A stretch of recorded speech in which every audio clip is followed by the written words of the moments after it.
What's good, YouTube? This is IGL Aries. I don't even remember what my old YouTube name was. I might even have to change that to It's Severs if I haven't already. But this is me, and I'm back with a Yu-Gi-Oh! Deck profile. It's been probably about a year since I've done one of these, and I've recently been getting back into the game. And because I hate link cards, and now Master Rule 5 is going to make links pretty much less than adequate, let's just say. So this is a Dark World deck profile that I will be profiling for you guys. It's fairly fun to play. And I've had a lot of fun playing this deck. So let's get into it. You run 3 copies of Grapha. He is your ultimate. As soon as he is in the graveyard, you can send a Dark World monster from your field to your hand to special summon him. You run 3 copies of Brow. He's just a good level 3. He can help you get to your Xyz, your Dantes, and stuff like that. And you also get to draw a card when he's discarded. 3 Snow. She's a level 4 Xyz target, as well as she does have a great effect. She discarded your hand, discarded your graveyard by a card effect. An opponent's card effect, you can target one monster in your opponent's graveyard, add one dark card from your deck to your hand, then special summon that target in face of defense position. So she does really help with your combo extenders. I run 3 Skarm, Burning Abyss card. Turn that phase if this card's in the graveyard because it was sent out this turn, you can add 1 level feed. 1 level 3 Dark Fiend type monster from your deck to your hand, except himself, of course. So, a main combo is get Brow through him. You get to draw that extra card, and then you get to add Brow to your hand. 3 Beach. He doesn't really have the best effect. If you discard your hand to the graveyard by a card effect, you can special summon this card inside the field. It's a pretty decent effect. He's also a level 4 Xyz target. Help you make your Dark Rebellion Xyz dragons. I run 2 Fiendish Rhino Warrior. 1 because it helps with level 3 Xyz, and 2 because it protects your monsters on the side of the field. If you have him and a Dark Hole goes off, only he is destroyed. I run 2 Goo. 2 Gold. Level 5, if it's card your graveyard by card effect. If it was discarded from your hand to your graveyard by an opponent's card effect, you can target over 2 cards your opponent controls, special summon them, this card from the graveyard, then destroy those targets if any. So it does pop cards in the field, and I apologize for my dog barking. 1 Tour Guide. I do run 1 of him. He's really easy to summon because I do run the Layer of Darkness spell card. And what he does is that if he's in your graveyard, you can special summon this card. As soon as 1 card is tributed, if he's in your graveyard, you can special summon him.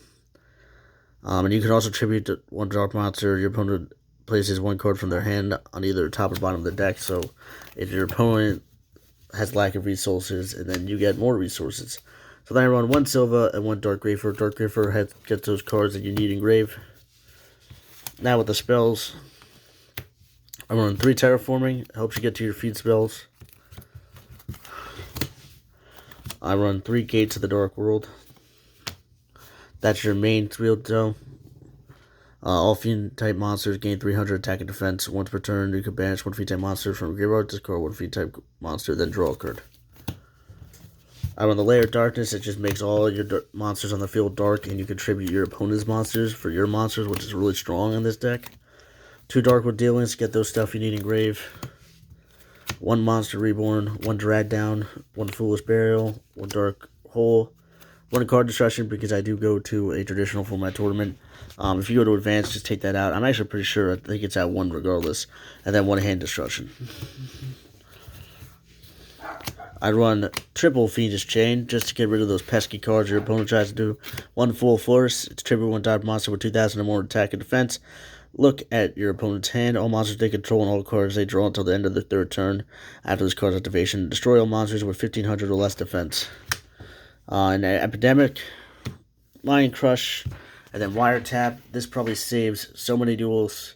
All that pesky trap cards, just shuffle them back in the deck and negate them. As far as the extra deck is concerned, I don't really like links, but I run a few of them. One of those being Underclock Taker, the other one being Master King Archfiend.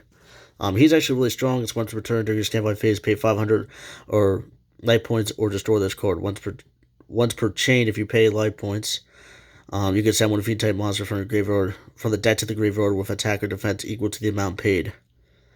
Once per chain, if a fiend monster is sent to the graveyard, you can roll a 6-sided die, then apply this effect on one of those monsters based on the result. 1, add it to hand. 2, 3, 4, 5, shuffle in the deck. 6, special summon it.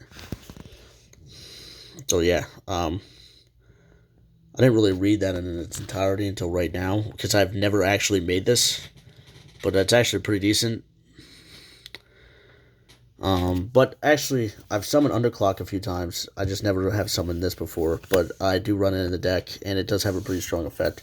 On top of that, I run 2 Dantes, just to get those cards in grade. 1 Genosaurus, because it's a level 3 Xyz, and you can make that pretty easily in this deck. 1 Karagon, 1 number 41, Bagusa the Tyrant Tapar, 1 Dark Rebellion Xyz Dragon, and then because you run a lot of level 8s, you can run 107 Galaxy Eyes Tack, and then you can run number 68.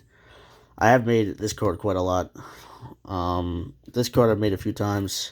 Dark Rebellion's definitely the biggest, and then Karagon, and then the Dantes. But now I'm going to actually try to run, but I don't even know if I own a 6-sided die, but I do have a lot of 5-sided die. Actually, no, I own 6-sided die. Well, this concludes this video. If you guys would like, I do have an Evilswarm deck profile I can get into later, as well as a Hot Red Dragon Archfiend deck too. So stay tuned for more Yu-Gi-Oh videos, and this is Agio Aries signing off.